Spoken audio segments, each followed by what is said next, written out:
안녕하세요. 편안하게 듣는 잠자리 동화 달콤 오디오북입니다. 오늘도 저의 이야기를 들어주셔서 정말 감사합니다. 구독과 좋아요는 큰 힘이 됩니다. 오늘도 재미있는 옛 이야기 시작하겠습니다. 과부와 하룻밤을 보낸 정위도.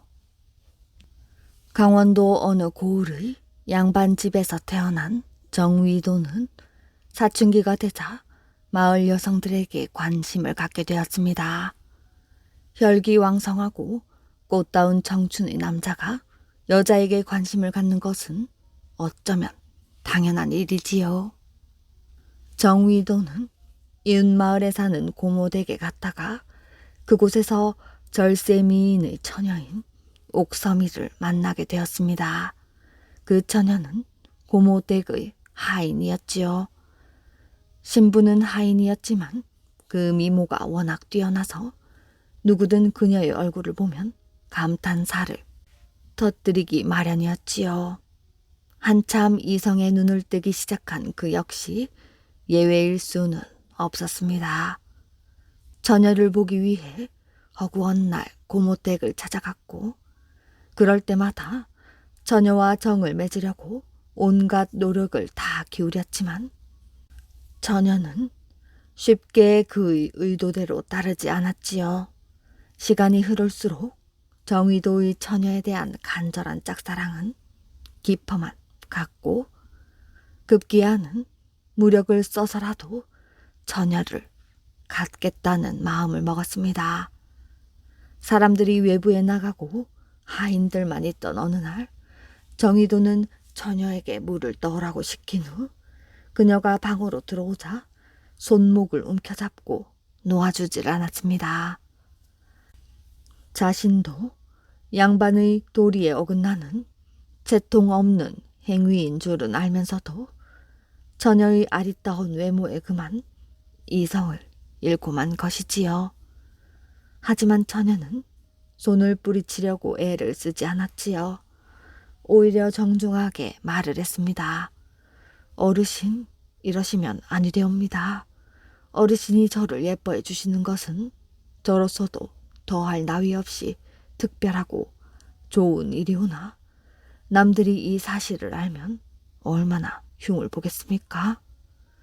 그러하오니 내일 밤 김 아무개네댁 며느리가 심요살이를 하는 덕골 언덕으로 오시면 제가 그곳에서 기다리고 있겠습니다.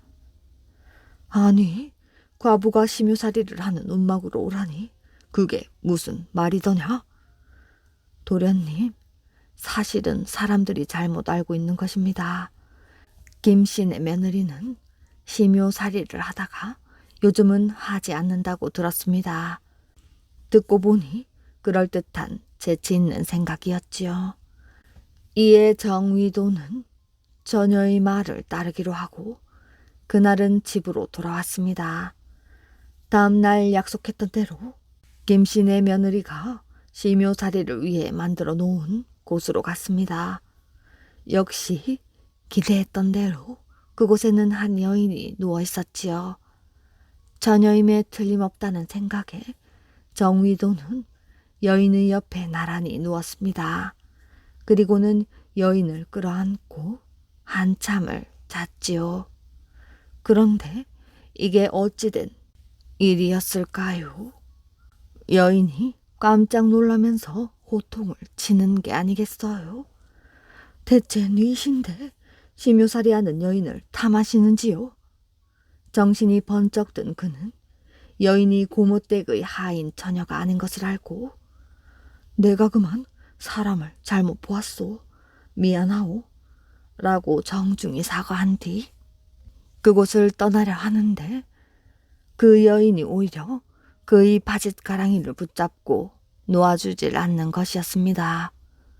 여인의 강렬한 유혹에 이끌린 그는 얼굴도 모르는 처음 만난 여자와 정을 통하고 돌아왔습니다.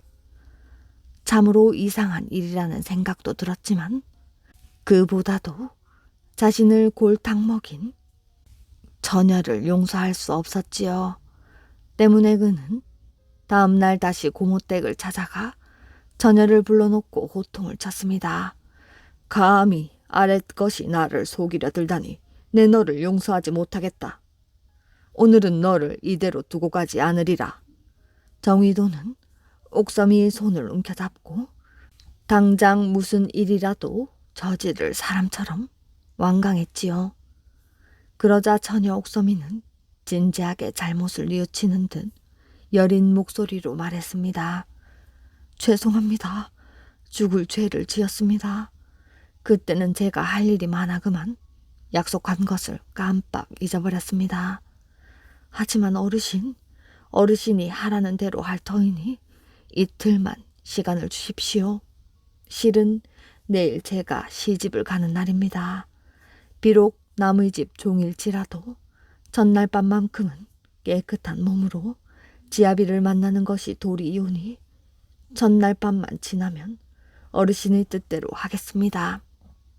가만히 생각해보니 옥섬이 마음이 고운 것이었지요. 게다가 정의도 자신이 생각해보아도 내일 혼사를 치를 사람을 평생 책임질 생각도 없는 자신이 범한다는 것은 큰 죄를 짓는 일인 것 같았습니다. 때문에 그는 이틀만 더 기다리기로 했지요. 이틀이 지난 후 정의도는 옥섬이를 찾아 고모댁으로 갔습니다. 그러나 옥섬이는 신혼 첫날 밤 신랑과 함께 어디론가 사라지고 없었지요. 정의도를 피하기 위해 아예 보이지 않는 곳으로 도망을 쳐버린 것입니다. 그로서는 허탈하기 그지없었지요. 한 여자를 품에 안으려던 것이 이렇게 끝이 나자 그는 그제야 정신을 차리고 공부에만 전념을 하게 되었습니다. 7년이 지나고 그는 과거에 급제하게 되어 한림 학사가 되었고 나중에는 암행어사로 전국을 돌며 담관 오리의 행패를 맡고 서민의 삶을 돌아보게 되었습니다. 그러던 중 한 번은 삼랑 지방을 갔을 때입니다. 암행어사 신분을 밝히지 않으려고 남루한 옷을 입고 산길을 걸었지요. 충청도를 지나 경상도를 지나던 중 하루는 고향인 촉의 땅을 지나게 되었습니다. 온종일 열심히 걸었는데도 목적했던 고을에 도착하지 못한 그는 어둠 속에서 한 민가를 발견했습니다. 도리가 없었던 그는 민가를 찾아가 문을 두드렸지요. 지나가는 객입니다마는 밤길이 너무 어두워서 잠시 눈을 좀 붙이고 갈 수 있겠습니까? 방 안에서 여인의 소리가 들렸습니다. 지금 저희 남편이 출타 중이어서 집에는 저와 어린아이뿐이옵니다. 하오니 도움을 드릴 수 없습니다. 정의도는 몸이 너무 불편하여 더 이상 걸어갈 수 없는 지경이라며 하룻밤만 묵어갈 수 있게 해달라고 사정을 했습니다. 그러자 여인은 하는 수 없이 그를 사랑방으로 안내를 했지요.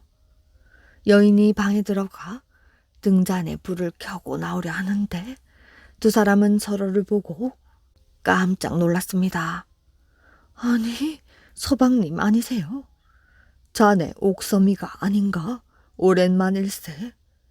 길 가는 가난한 선비의 옷차림이었지만 옥섬은 그가 어사라는 것을 몰라볼 사람이 아니었습니다.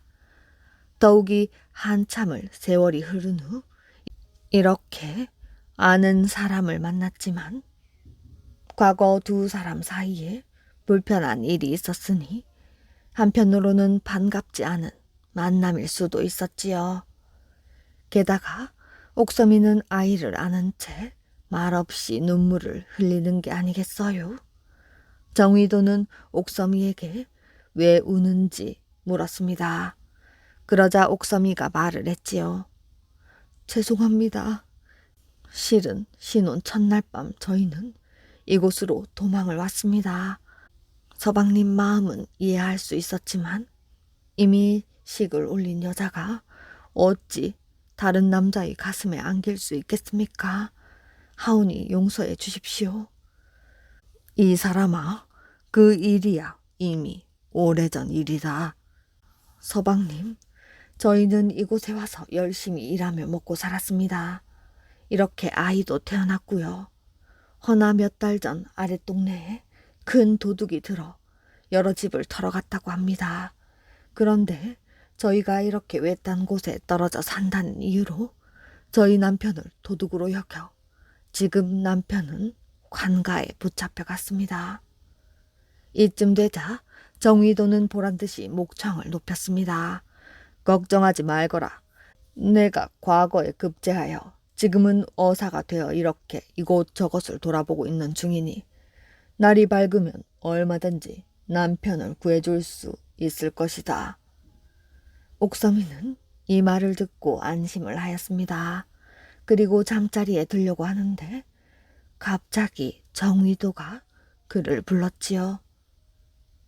네 남편의 일은 말한 대로 내가 알아서 도와줄 것이니 그런 줄 알아라.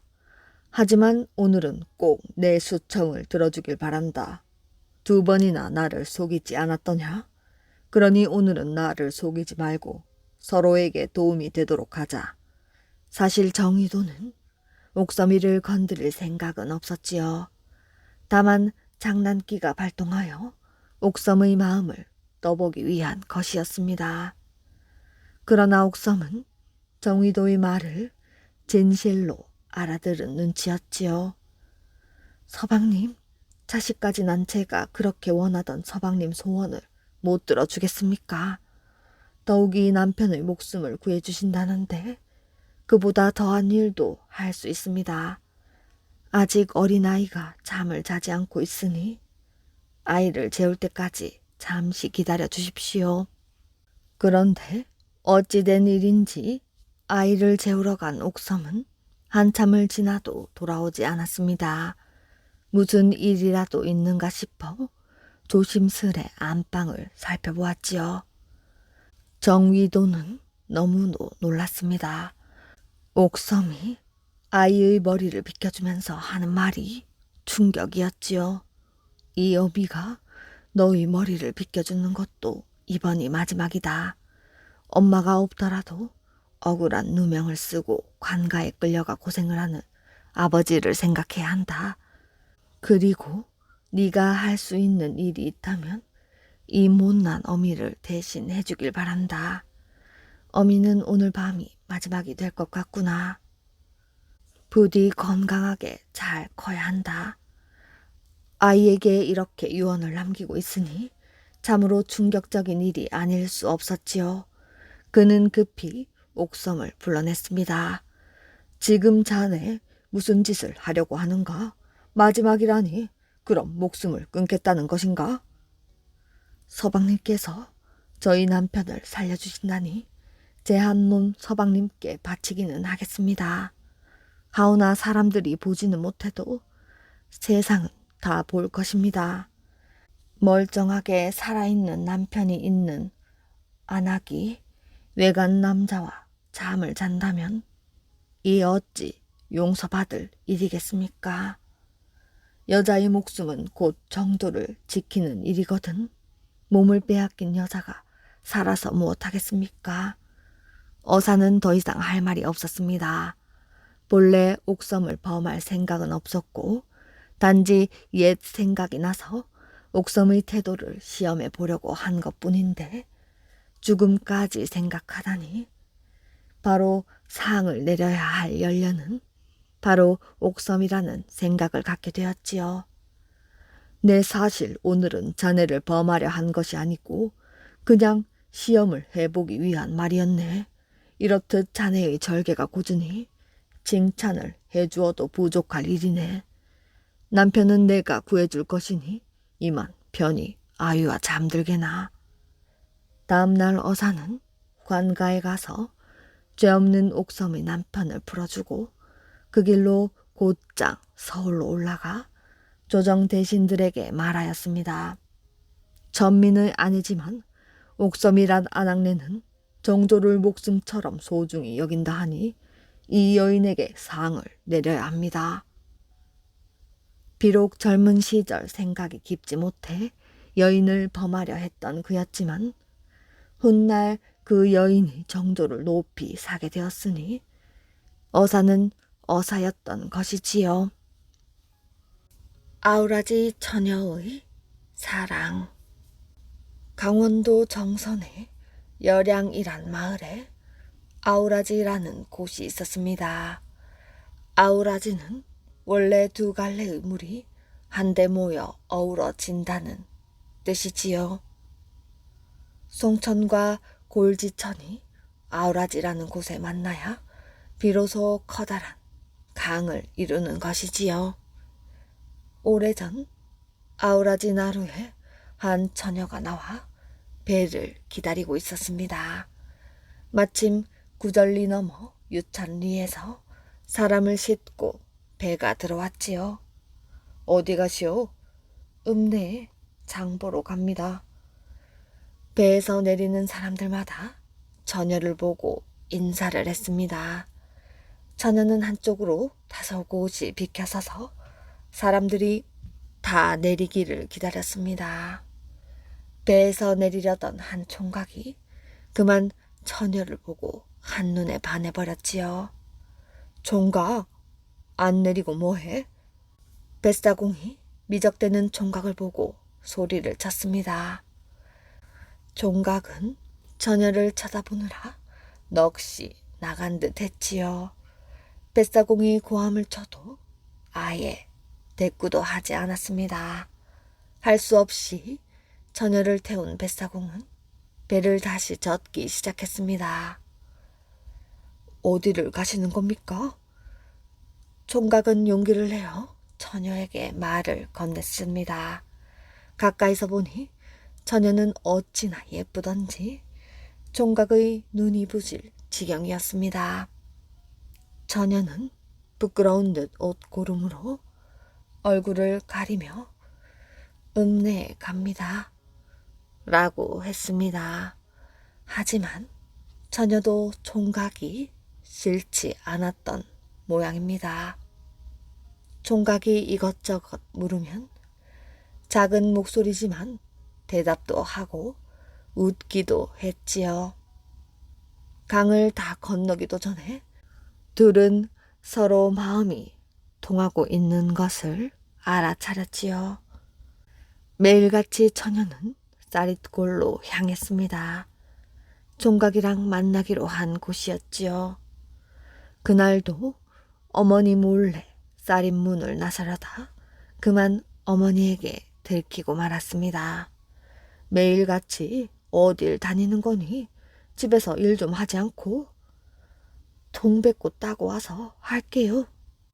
처녀는 불이 나게 달아나며 소리쳤습니다. 그런 처녀를 어머니는 걱정스러운 눈길로 바라보았지요.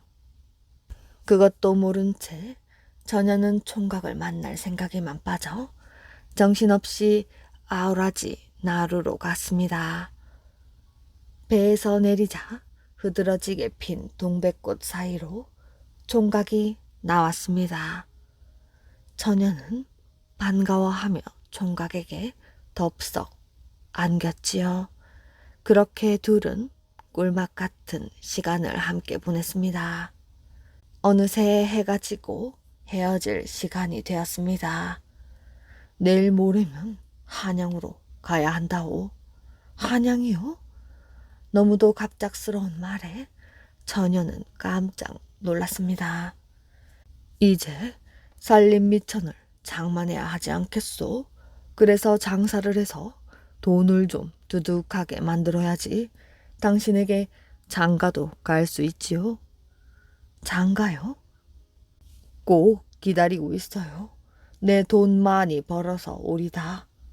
그 말에 처녀는 가슴이 아렸습니다. 얼마간이지만 총각을 못 볼 거라는 생각을 하니 눈물이 주룩주룩 흘러내렸습니다. 총각은 처녀의 눈물을 닦아주며 위로를 해주었지요. 떠나기 전이니 내일 꼭 만납시다. 둘이는 헤어지기 아쉬워 몇 번이나 이렇게 다짐을 하고 약속을 한 뒤 헤어졌습니다. 그런데 다음 날 새벽에 벼랑간 번개와 천둥이 요란하게 치기 시작했습니다. 곧이어 비가 마구 퍼부었지요. 이렇게 시작된 비는 사흘 밤낮을 지치지도 않고 내렸습니다. 시내는 금방이라도 마을을 삼켜버릴 듯이 부풀어 올랐습니다. 마을 사람들은 구멍난 하늘을 올라보며 걱정을 했지요. 처녀는 아우라지 나루에 나가 퍼붓는 비를 원망하며 울었습니다. 처녀의 서글픈 눈물은 비를 타고 강으로 흘러갔습니다. 한편 총각은 비가 그치기를 기다릴 수가 없었습니다. 함께 장사하기로 약속한 일행들과 길을 떠나야 했거든요. 한양으로 가면서도 총각은 처녀가 기다릴 쌀잇골 생각에 마음이 편치 않았지만 그래도 할 수 없었지요. 한양은 생각보다 크고 복잡했습니다. 한양에서 장사를 하려고 이곳 저곳을 다니다 보니 총각은 금세 아우라지 처녀 일은 잊고 말았지요. 한 달이 지나고 그렇게 한 해가 흘렀습니다. 처녀는 매일같이 아우라지 나루에 나가 총각이 오기만을 기다렸습니다. 먹지도 않고 자지도 않은 채 처녀는 말라만 갔지요. 그러나 무심한 총각은 한양에서 돌아오지 않았습니다. 시간은 자꾸만 흘러갔지요. 그러던 어느 날 저기 좀 보시오. 처녀가 물에 빠져요. 아우라지 물살 속으로 처녀가 걸어 들어가고 있는 게 보였습니다. 뱃사공이 발을 동동 구르며 안타깝게 소리를 쳤습니다. 하지만 처녀는 그만 물속으로 들어가 영영 다시는 나오지 않았지요. 그렇게 처녀는 사랑하는 총각을 그리다 죽고 아까운 목숨을 잃고 만 것이지요. 그 후로 뱃사공은 둘의 안타까운 사랑을 생각하며 노래를 불렀습니다. 아우라지 뱃사공아 배 좀 건너주게. 쌀잇골 올 동백이 다 떨어진다. 떨어진 동백은 낙엽에나 쌓이지. 사시사철 임 그리워 나는 못 살겠네.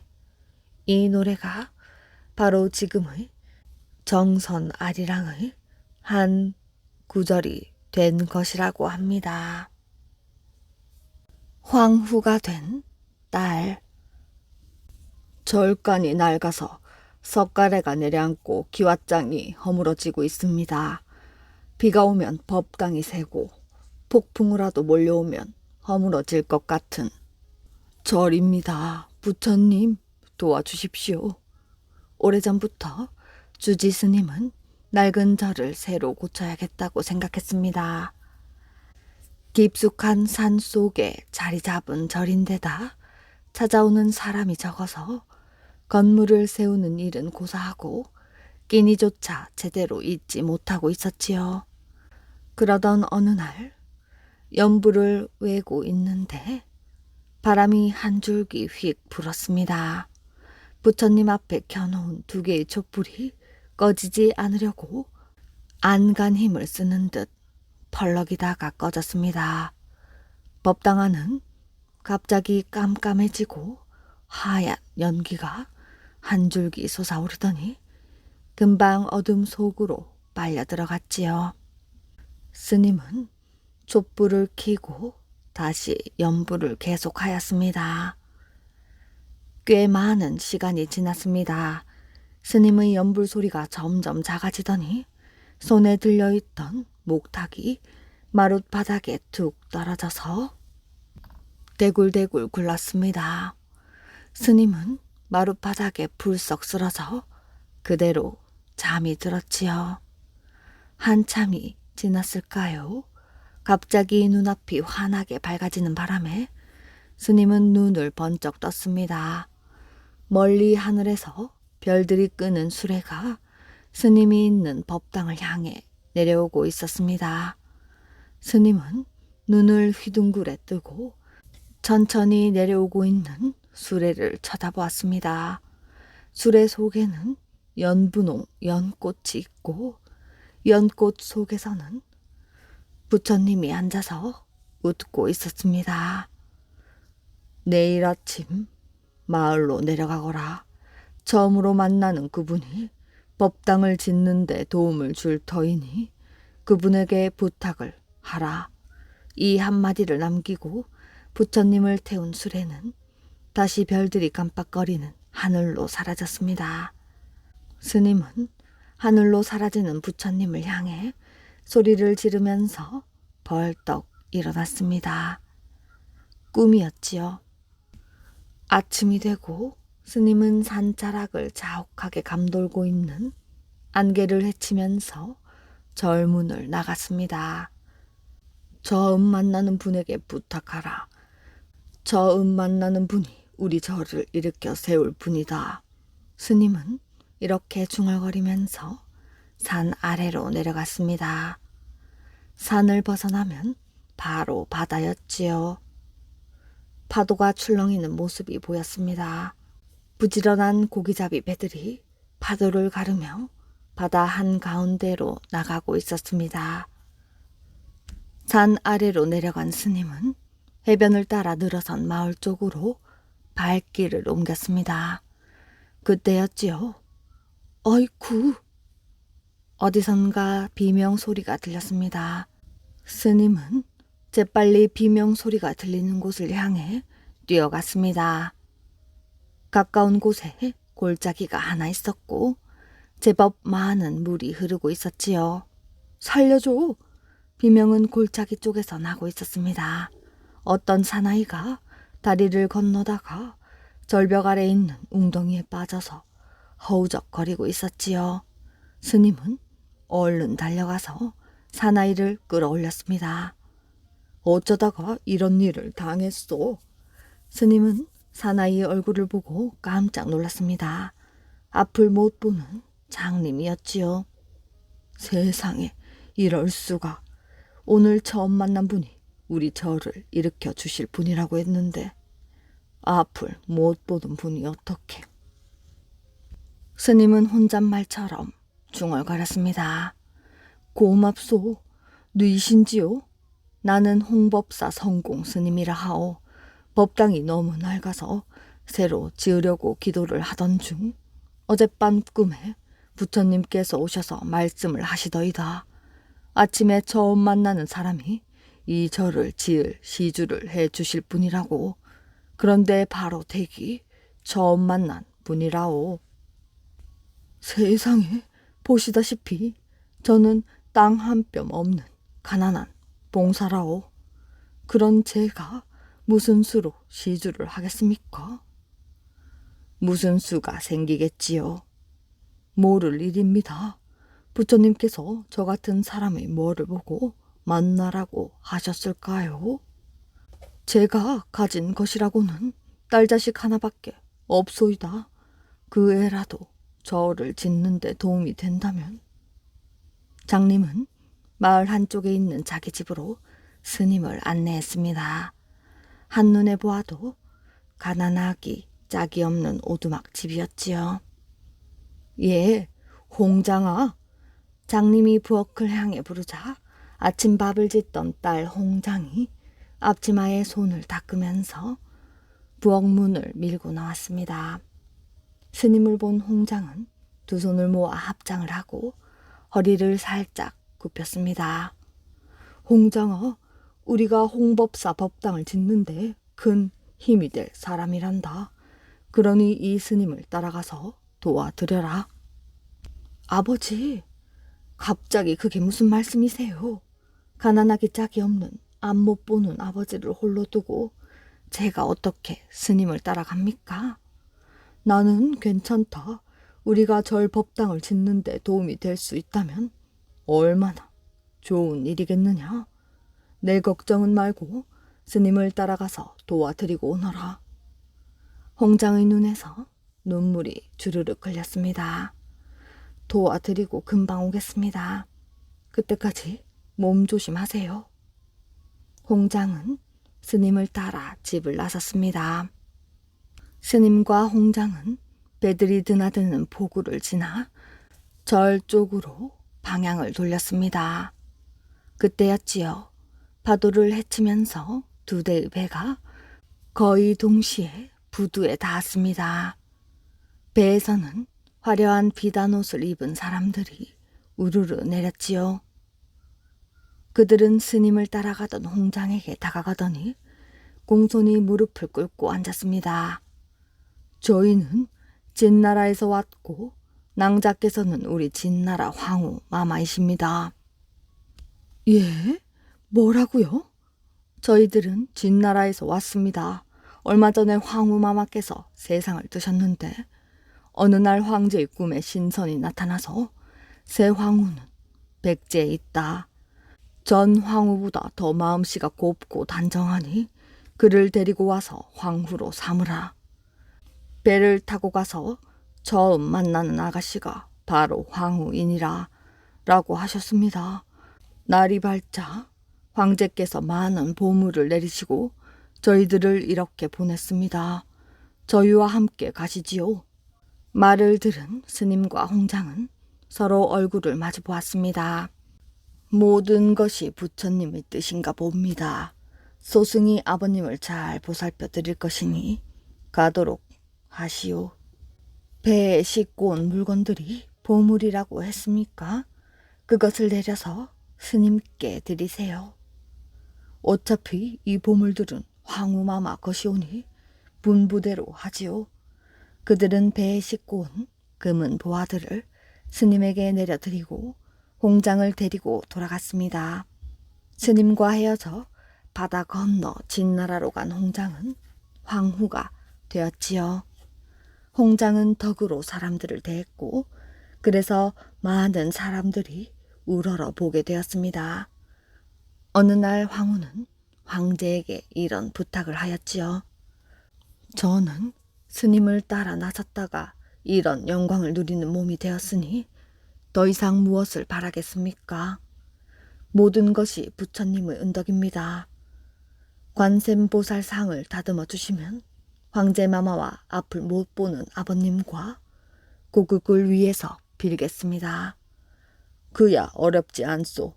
당장에 이 나라 최고의 기술자를 불러 관세음보살 상을 만들어 주겠소. 황제는 황후를 위해 관세음보살 상을 만들어 주었습니다. 황후는 아침 저녁으로 관세음보살을 향해 기도를 올렸습니다. 그 사이에 성공스님은 홍법사 법당을 다시 지을 수 있었고 홍법사 법당이 완성되던 날 홍장의 아버지도 기적처럼 눈을 번쩍 뜨게 되었습니다. 그 후 많은 세월이 흘렀습니다. 관세음보살님, 어젯밤 꿈에 관세음보살님께서 고국으로 가는 모습을 보았습니다. 내 고국 백제로 보내드릴 테니 그곳으로 가셔서 백성들을 많이 도와주십시오. 황후는 작은 배를 만들어 관세음보살 상을 실었습니다. 황후는 기도를 하면서 배를 물 위에 띄웠습니다. 배는 서해 바다의 거친 풍랑과 파도를 헤치고 백제의 땅에 도착했습니다. 저게 뭐야? 바다를 지키던 수비병들은 항구를 향해 오고 있는 배를 발견했습니다. 수비병들이 배를 향해 나가자 관세음보살 상을 실은 배는 멀리 달아나 버렸지요. 그 무렵 근처 바닷가에는 조개를 잡거나 미역을 따서 살아가는 성덕이라던 아가씨가 살고 있었습니다. 어느 날 아침 일찍 일어난 성덕은 조개를 캘 준비를 한 후 바닷가로 나갔지요. 바닷가로 나가는 성덕 앞에 배 한 척이 다가왔습니다. 성덕은 바닷가에 가만히 서서 가까이 다가오는 배를 지켜보았습니다. 배 안에는 아무도 없는데 어떻게 여기까지 오게 되었을까? 이리저리 살펴보던 성덕은 배 안에 모셔져 있는 관세음보살 상을 보았습니다. 관세음보살은 많은 파도에 시달렸을 텐데도 황후가 처음 실었을 때의 모습에서 조금도 흩어지지 않고 그대로 있었습니다. 성덕은 자신도 모르게 합장을 하고는 관세음보살을 등에 업었습니다. 성덕은 마을 뒤에 있는 산을 오르기 시작했습니다. 스스로 생각을 해도 이상할 정도로 가파른 산길을 힘들 줄 모르고 거뜬하게 올랐습니다. 얼마나 올랐을까? 산 중턱쯤 올랐을 때 갑자기 등에 업은 관세음보살 상이 무거워져서 도저히 한 발자국도 움직일 수가 없었지요. 왜 이러지? 지금까지 잘 올라왔는데? 아, 여기가 바로 관세음보살님이 머무르실 곳인가 봐. 관세음보살 상을 자리에 모셔놓고 성덕은 기도를 올리기 시작했습니다. 관세음보살을 모셔놓고 기도를 올리는 성덕의 눈앞에는 커다란 절이 세워지고 있었습니다. 어사가 될 관상. 서울에 윤부사라는 사람이 살고 있었는데 관상을 잘 보기로 이름이 나 있었지요. 어느 날 윤부사는 혼자서 혼잣말을 했습니다. 내가 내 관상을 보니 벼슬을 하기는 하겠는데 북쪽으로 부임해 갈 일이 걱정이다. 윤부사는 과연 함경도의 영흥부사로 부임하라는 임금님의 칙명을 받았습니다. 그렇지만 자기의 상을 보니 어사로부터 변을 당할 상이라 그 일이 마음에 몹시 걸렸습니다. 영흥고을에 부사로 부임해 가는 날 많은 수행원들을 데리고 서울을 떠나 다락원이라는 곳에 이르러 점심을 먹게 되었습니다. 이들이 쉬고 있는 집에서는 많은 사람들이 들락날락 하고 있었지요. 그러고 있을 때 어떤 상제한 사람이 주막으로 들어왔습니다. 주인장 계신가? 그러자 주막집 여인이 나와서 대답을 했지요. 아이고, 어서 오세요. 아범은 잠깐 외출을 하고 없는데요. 무슨 일이신가요? 별일은 아닌데 지나가던 길이라서 들러본 게지. 들어오거든 내 집에 잠시 들르라고 말하시오. 상제는 그러면서 가버렸습니다. 윤부사는 주막집 여인을 불러 물었지요. 지금 왔던 그 상제가 누군가? 이 마을에 사는 이 참판댁 자제분인데 3년 전에 참판께서 돌아가셨기 때문에 지금 상제로 있는 중이지요. 3년 전에 돌아가셨다면 달상이 금년이겠구먼. 지내는 것은 어떤가?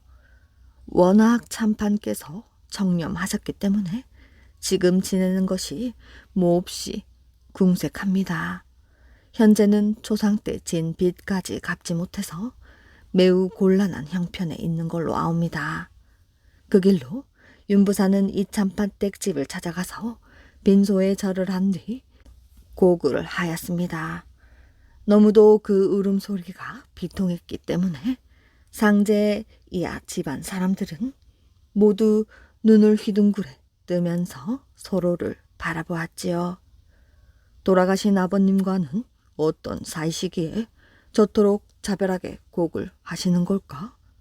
곡을 다 마치고 난 윤부사는 상제와 맞절을 하고 나서 자기 소개를 했습니다. 돌아가신 자네 춘부장하고는 형제 이상으로 절친한 사이였는데 내가 수년 동안 변방에 가 있었던 탓으로 이렇게 나보다 먼저 세상을 버리고 가신 줄은 모르고 있었네. 친구된 정분으로 내가 자네를 도와주고 싶으니 이것을 지니고 있다가 나를 한번 찾아주게. 나는 지금 영흥부사로 부임에 가는 길일세. 그러면서 윤부사는 상제에게 쪽지 한 장을 써주고 나왔습니다. 아무리 보아도 그 상제의 상이 장래의 어사라도 한 자리 할 만한 비범한 인물이라서 윤부사는 미리 그 뒷날에 닥쳐올 액을 면해보자는 속셈이었지요. 조상 때 진 빚을 못 갚아 허덕이고 있는 때라 이 상제로서는 더할 수 없는 은인을 만난 셈이었습니다. 그래서 가난에 쪼들리고 있던 이 참파댁 식구들은 모두 얼굴이 활짝 펴지게 되었지요. 그해 겨울에 탈상을 한 이 참반댁 자제는 근근히 노자 몇 푼만 구해가지고서 길을 떠났습니다. 도움을 받을 수 있을까 하여 큰 기대를 가지고 영흥 고을의 윤부사를 찾아 나선 것입니다. 며칠 만에 영흥에 도착해 품에 지니고 간 윤부사의 쪽지를 보여줬더니 파수를 보던 문지기들이 두말 않고 이 젊은이를 안에 들여보내 주었습니다. 서울에 사는 손님 한 분께서 사또 나으리를 뵈러 왔습니다. 윤부사는 고개를 끄덕였습니다. 전날 다락원을 지날 때 이 참판댁 아들 되는 사람에게 써준 쪽지 생각이 되살아났던 것이지요. 그런데 윤부사는 그 젊은이를 보고 또 보고 하더니 갑자기 불친절한 목소리로 물었습니다. 그대가 누구지? 예, 전에 저희 집에서 부사님을 만나뵌 이 참파댁 아들 되는 사람이옵니다. 윤부사는 고함을 버럭 질렀습니다. 뭐? 이참판댁 아들이라고? 난 이참판이란 사람의 이름은 들어본 적도 없다. 그때 저더러 영흥에 찾아오라시며 이런 쪽지까지 써주셨는데 그새 그 일을 잊었사옵니까? 부사는 그 쪽지를 받아 펴보고는 쫙쫙 찢어 내던지며 소리를 쳤습니다. 이 미친놈을 당장 끌어내어 고을 밖으로 내쫓아라. 다락원 주막집에서 보았던 것과는 달리 이번에는 보고 또 보고 해도 이 젊은이의 상이 장래의 어사가 될 사람이 아니었던 것이지요. 그뿐만 아니라 그대로 가까이 하다가는 자기를 해칠 인간으로까지 보였기 때문입니다. 하는 수 없이 동원을 쫓겨나온 젊은이는 이곳저곳을 헤매다니다가 길가에 있는 헌 방앗간 안으로 들어갔습니다. 이런 엄동설안에 얼어 죽는 것만이라도 면하자 하는 생각에서였지요. 부사의 엄명이 내려있는 터라 어느 집도 그를 들여보내주지 않았을 뿐 아니라 자기가 가지고 나온 여비까지 다 떨어지고 말았습니다. 그때 어떤 노인 한 사람이 안으로 들어와서 물었지요. 어떤 사람이길래 이 추운 날씨에 이런 곳에 앉아 떨고 있소? 젊은이는 사정이 이러이러해 하는 수 없이 여기서라도 밤을 새려고 이러고 있노라고 이야기했더니 노인은 혀를 끌끌 찼습니다. 세상에 사람의 인심이 그럴 수가 있다니.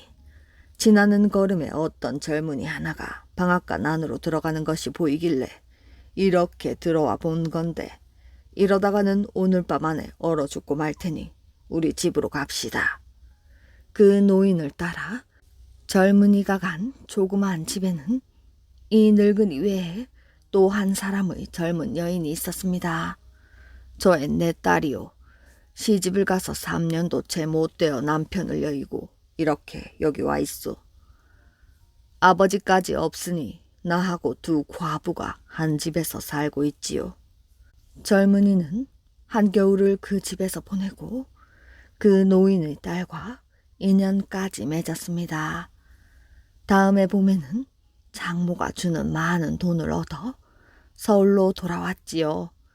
그러고서는 마침 그 봄에 열린 과거의 응시에 장원 급제를 하였습니다.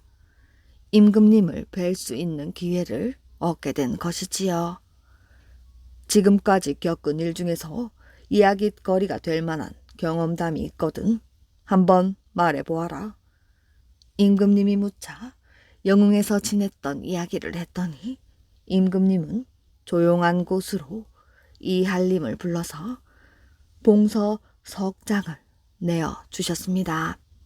이 봉투를 가지고 집으로 돌아가서 첫 봉을 떼어 보아라. 집에 가서 첫 봉투를 떼어 보았더니 이런 글이 써 있었습니다. 너에게 함경도 지방 어사를 제소한다.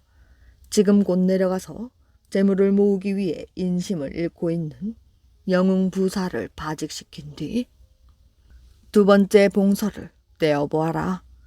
윤 부사는 이한림을 처음 다락원에서 보았을 때는 순수한 마음으로 보았기 때문에 그 관상이 정확한 것이었으나 영흥 부사가 되고 나서 보았을 때는 욕심이 본심을 가리고 있었기 때문에 이한림의 관상을 바로 볼 수가 없었던 것이지요. 해진 옷에 쭈그러진 갓을 쓰고 영흥을 찾아든 이한림을 보고서 먼저 놀란 것은 아내가 되었던 노인의 딸이었습니다. 저는 난군께서 서울로 돌아가 큰 벼슬이나 해 저를 부르러 오실 줄 알았더니 이 모양이 어찌 된 일이에요? 벼슬하기가 어디 그리 쉬운 일인가? 장모가 준 돈도 서울에 가서 다 써버리고 그날 밥도 얻어먹을 수 없는 형편이 못되기로 또 이렇게 그대를 찾아온 게 아닌가? 장모가 새 옷을 한 벌 내왔습니다. 그 추한 풍채를 남이 볼까 겁이 나는구려. 어서 이 새 옷으로 갈아입으시오. 장모님 고맙습니다. 새 옷으로 갈아입으니 사위의 풍채가 갑자기 옥골같이 변했습니다. 그런데 아침에 일어나 보니 입고 있던 그 새 옷은 고스란히 벗어놓고 사위가 온데간데 없이 사라진 것이 아니겠어요? 그런데 밖에서 요란한 소리가 나기에 나가보니 암행어사가 출도했다 하여 영흥 고을이 온통 떠들썩해져 있었습니다. 아니, 윤부사가 그렇게 백성을 괴롭히고 있더니 기어코 암행어사가 나타났단 말인가? 가서 보니 그것은 다른 사람도 아닌 자기 사위였지요. 노인은 너무나 반가워서 동원 마당을 돌면서 춤을 덩실덩실 추었습니다. 그러면 그렇지 우리 사위가 어사 한 자리는 안 하고는 영흥 땅에 다시 나타날 까닭이 없지. 이한림이 윤부사를 파직시키고 서울로 압송한 뒤 두 번째의 봉서를 열어보니 그 안에는 서울로 내려오지 말고 그곳에서 영흥 부사를 1년만 채워주고 오라는 내용이 적혀 있었지요. 그래서 그는 영흥 부사가 되어 장모의 집으로 돌아왔습니다. 셋째 봉서를 열어보니 그 안에는 다음과 같은 글이 써 있었습니다. 너를 구원해준 그 노인에게 충분한 돈을 주어 여생을 편안하게 해주고 그의 딸은 너의 부인으로 삼아 장차 서울로 데리고 와 단란하게 살도록 하라. 서울에 와 옥에 갇혀있던 윤부사는 눈물을 흘리면서 혼잣말로 중얼거렸습니다. 내가 처음에 관상을 잘 보았던 건데 그만 그놈의 욕심 때문에 이렇게 되었구나. 젊어지는 샘물. 옛날 옛적에 깊고 깊은 산속에 마음씨 착한 할아버지와 할머니가 살고 있었습니다. 동네 사람들은 입을 모아 할아버지와 할머니를 칭찬했지요.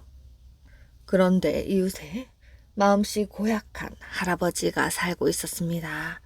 심술 많고 욕심이 많기가 이루 말할 수 없었지요. 동네 사람들은 모두 혀를 차며 고약한 할아버지를 욕했습니다. 마음씨 착한 할아버지는 날마다 산에 올라 나무를 했습니다. 아이고 허리야, 조금만 젊었어도 나무를 더 많이 해올 텐데. 할아버지가 나무찜을 지고 산을 내려오면 할머니가 지팡이를 짚고서 마중을 나왔지요. 아이고 다리야, 조금만 젊었어도 영감 따라 산에 오를 텐데. 그날도 마음씨 착한 할아버지는 나무를 하고 있었습니다. 그런데 어디선가 파랑새 한 마리가 할아버지의 지게에 앉아 노래를 불렀습니다. 파랑새가 날아올라 날개짓을 했지요. 할아버지는 꿈을 꾸듯 파랑새의 뒤를 따라갔습니다. 고개를 넘고 계곡을 건너 한참을 따라갔지요. 파랑새가 나무에 내려왔는데 그 밑으로 맑은 샘물이 솟아나고 있었습니다. 할아버지는 두 손으로 샘물을 받아 꿀꺽꿀꺽 마셨습니다. 그러고 나니 이상하게 잠이 쏟아졌지요. 할아버지는 바위에 벌러덩 누워 깊은 잠에 빠졌습니다. 어느새 저녁이 되었습니다. 그런데도 할아버지가 돌아오지 않자 할머니는 덜컥 겁이 났습니다. 이웃에 사는 마음씨 고약한 할아버지를 찾아갔지요. 우리 영감이 아직 들어오지를 않네요. 함께 우리 영감 좀 찾아 나섭시다. 이 밤에 호랑이라도 만나면 어쩌려고. 역시나 고약한 할아버지는 딱 잘라 거절을 했지요. 할머니는 하는 수 없이 혼자서 할아버지를 찾으러 나섰습니다. 밤길을 한참 걷다 보니 저쪽에서 누군가 걸어오는 게 보였지요. 할머니는 반가워 한 걸음에 달려갔지만 할아버지가 아니라 웬 젊은이였습니다. 그런데 젊은이가 할멈 나야 하는 게 아니겠어요? 나라니까 그러네. 오시며 지게하며 할아버지인 게 분명했지요. 영감, 얼굴 좀 봐요. 할아버지는 깜짝 놀라 얼굴을 만져보았습니다. 쭈글쭈글하던 얼굴이 팽팽해지고 구부정한 허리도 쭉 펴지고 힘도 불끈 솟았지요. 할아버지는 파랑새를 따라가다가 샘물을 마신 이야기를 해 주었습니다. 할아버지는 할머니를 데리고 샘물이 있는 곳으로 갔지요. 샘물을 마신 할머니는 곱디 고운 색시가 되었습니다. 아이고 배야, 아이고 배야. 마음씨 고약한 할아버지는 부러워서 견딜 수가 없었습니다. 할아버지는 젊어진 부부를 찾아가 매달렸지요. 어떻게 하면 젊어지는지 나한테도 좀 가르쳐 주오. 산속의 이상한 샘물을 마시고 이렇게 됐다오. 그게 어디 있어? 젊은 부부는 샘물이 있는 데를 가르쳐 주었습니다. 마음씨 고약한 할아버지는 숲속에 들어갔습니다. 커다란 나무 밑에 정말 맑은 샘물이 있었던 것이었지요. 할아버지는 젊어지고 싶은 욕심에 샘물을 퍼마시고 또 퍼마셨습니다. 그날 밤 마음씨 고약한 할아버지는 돌아오지 않았지요. 젊은 부부는 할아버지를 찾아 샘물이 있는 곳으로 갔습니다. 그런데 할아버지는 온데간데 없고 웬 갓난 아기가 울고 있는 게 아니겠어요? 여보, 이 아기가 어떻게 여기에 있는 걸까요? 영감이 샘물을 너무 많이 마셔서 아기가 되었나 봐요. 젊은 부부가 아기를 살짝 안아 올리자 아기는 울음을 뚝 그치고 싱글벙글 웃었습니다. 여보, 우리가 이 아기를 키웁시다.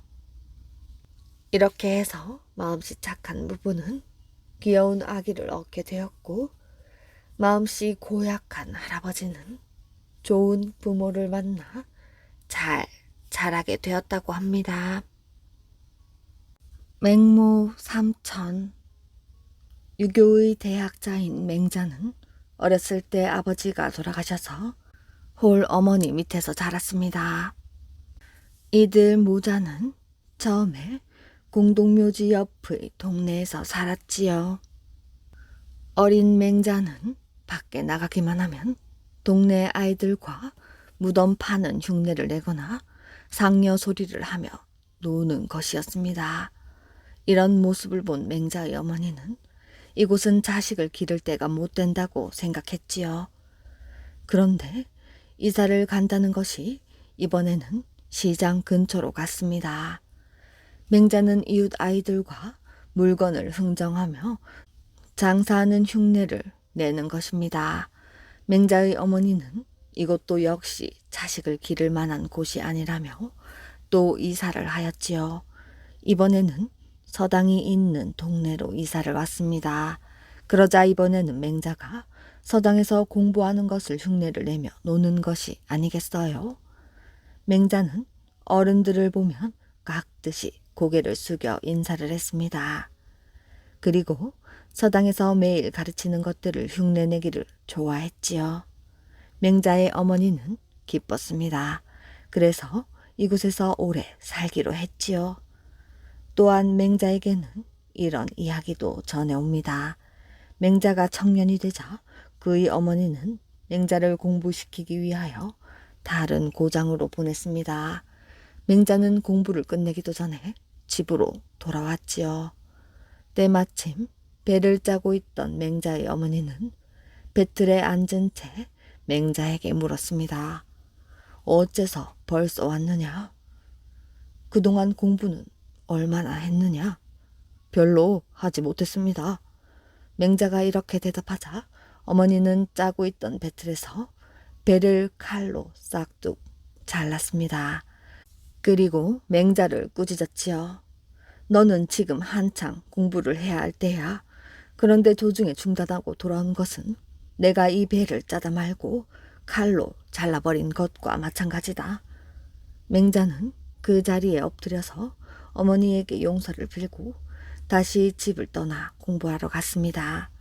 맹자님은 그 후로 학문에만 전념하여 결국에는 중국에서 공자님 다음 가는 훌륭한 학자가 되었습니다. 자식 교육을 위해서 맹자 어머니가 3번씩 이사를 했다는 말인 맹모 삼천 이야기였습니다.